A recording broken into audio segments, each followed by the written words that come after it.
Bincang-bincang pastoral kembali hadir bersama saya Rosi. Kali ini bincang-bincang pastoral dilaksanakan di Wailengkas, tempat para animator dan animatris sekami dikumpulkan untuk mengikuti kegiatan peningkatan kapasitas tim peduli anak tingkat Kevikepan Ruteng. Hal ini menarik karena selain KKI Keuskupan Ruteng, tim dari GPIC Keuskupan Ruteng juga terlibat dalam kegiatan ini. Kita akan melihat isu-isu apa saja yang dibahas dan hal-hal apa yang menjadi perhatian. Bersama dua narasumber kita, Direktur KKI Keuskupan Ruteng, Romo Selus Juanda, dan juga Direktur GPIC Keuskupan Ruteng, Romo Marten Jenaro. Selamat pagi Romo Selus. Selamat pagi Rosi. Apa kabar hari ini Romo? Baik dan tetap semangat. Baik dan tetap semangat ya. Mungkin kita sebelum mulai ngobrol, Romo bisa lepas dulu, kita sudah aman nih, biar jelas nanti suaranya. Terima kasih. Nah Romo, pandemi ini sudah terjadi hampir sudah 2 tahun lah Romo ya. Bagaimana aktivitas sekami di paroki-paroki? Kegiatan sekami tatap muka memang tidak berjalan sebagaimana biasanya.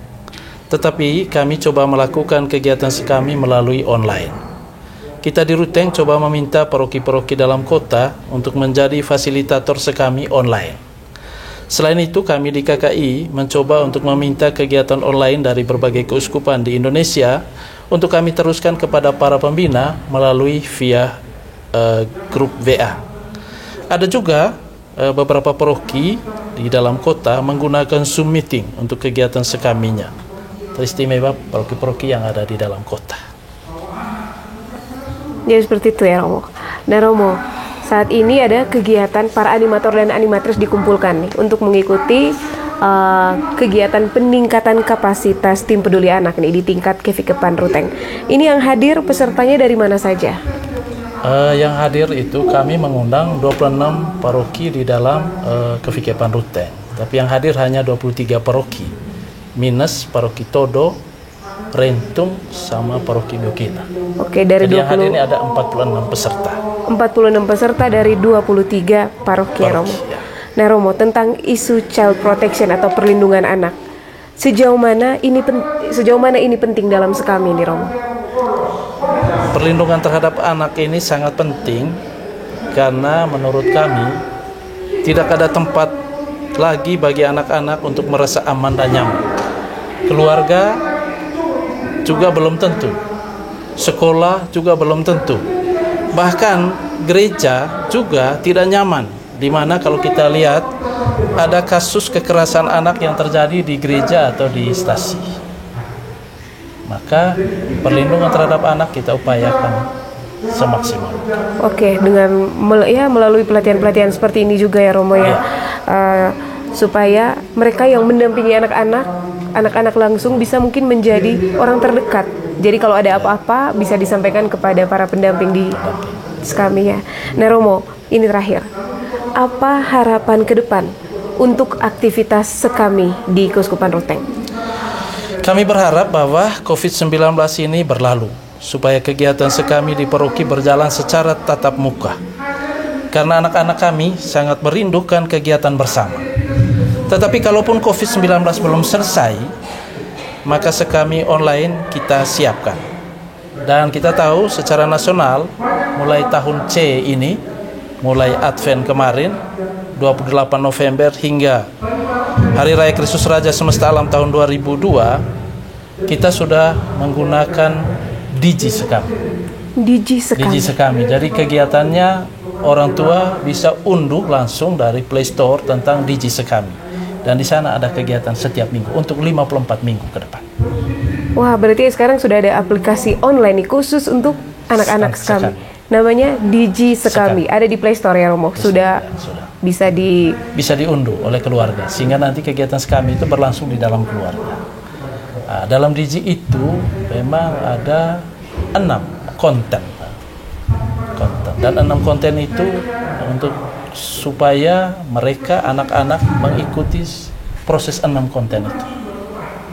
Jadi nanti secara bertahap ya Romo? Iya, maksudnya dari konten pertama, kedua, ketiga sampai ke 6. Jadi 6 konten rata-rata setiap konten itu 5 menit.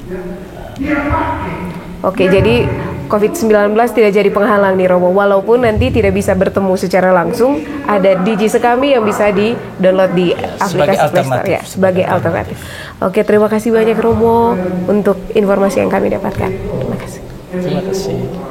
Nah Sobat Media Komsos, selanjutnya kita akan lebih mendalami tentang isu perlindungan anak yang menjadi materi penting dalam kegiatan ini bersama Ketua Komisi GPIC Keuskupan Ruteng Romo Marten Jenarut. Nah Sobat Media Komsos, saat ini saya berada bersama Romo Marten. Romo, salam jumpa. Shalom ya. Ya, apa kabar nih Romo? Kabar baik. Kabar baik, selalu baik ya Romo. Nah Romo, GPIC akhir-akhir ini gencar nih dengan kegiatan perlindungan anak. Mengapa isu ini sangat diperhatikan Romo? Isu ini mendapatkan perhatian yang serius karena beberapa alasan. Alasan yang paling pertama, ya, masih banyak orang, masih banyak masyarakat yang ternyata belum memahami bahwa anak itu dia punya hak-hak dasar. Ya. Sesudah itu yang kedua, kami ini sangat prihatin dengan potret miris keadaan anak-anak kita. Ada begitu banyak kasus-kasus penelantaran anak. Ada begitu banyak kasus kejahatan seksual terhadap anak. Ada begitu banyak anak yang belum memiliki identitas hukum anak. Dan ini menjadi sesuatu yang sangat memprihatinkan kami. Dan itulah yang mendesak kami untuk mendesain satu program yang disebut dengan program Paroki Ramah Anak. Ya. Paroki Ramah Anak ini lebih dipahami sebagai bagaimana paroki sebagai sebuah institusi sosio-religius memfasilitasi pemenuhan 4 hak dasar anak.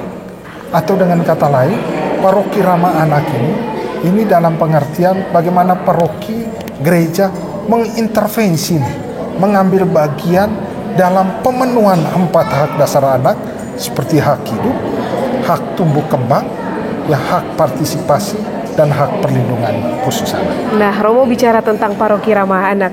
Saya ingin bertanya nih Romo, sejauh mana nih pentingnya isu child protection atau perlindungan anak dalam pelayanan pastoral gereja? Saya bertitik tolak pada definisi paroki atau gereja ramah anak, di mana paroki atau gereja dapat memfasilitasi pemenuhan hak anak. Berkaitan dengan hak anak, Paroki Ramah Anak ini pegang 2 skema tugas utama.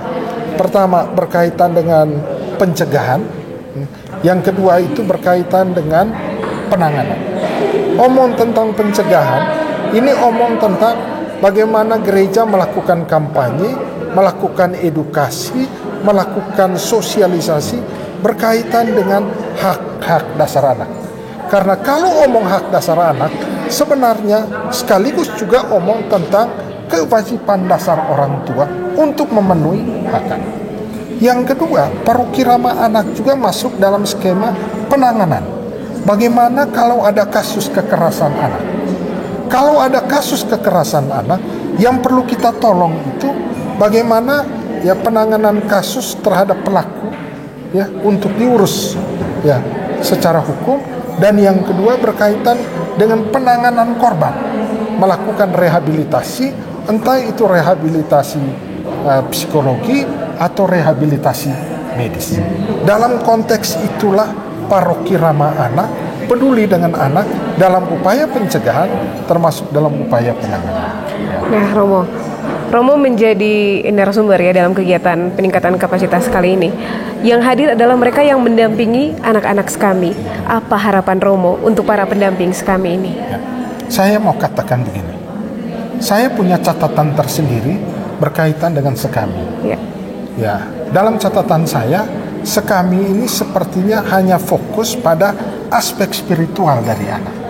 Saya kepingin pendamping Sekami jangan hanya memberikan atau fokus pada aspek spiritual, tetapi ditambahkan juga dengan aspek-aspek lain, entah itu aspek sosiologis atau aspek yuridis, ya, sehingga sentuhan Sekami tidak hanya omong tentang bagaimana anak itu menjadi saleh, tetapi juga tersentuh apa yang menjadi hak-hak dasar. Ya, sehingga saya berharap ini pendamping sekami, pendamping anak ini juga nanti urusannya bersentuhan juga dengan perlindungan anak, bersentuhan juga dengan pemenuhan hak sipil anak, ya, termasuk hak-hak yang lain. Oke Romo, terima kasih banyak. Demikianlah bincang-bincang pastoral edisi kali ini. Terima kasih kepada Romo Martin dan juga Romo Selus yang telah berbagi informasi kepada kita semua. Semoga dengan informasi yang baru saja kita dengar dapat menambah wawasan dan pengetahuan kita tentang isu perlindungan anak. Saya Rosi pamit undur diri. Sampai jumpa di bincang-bincang pastoral edisi berikutnya.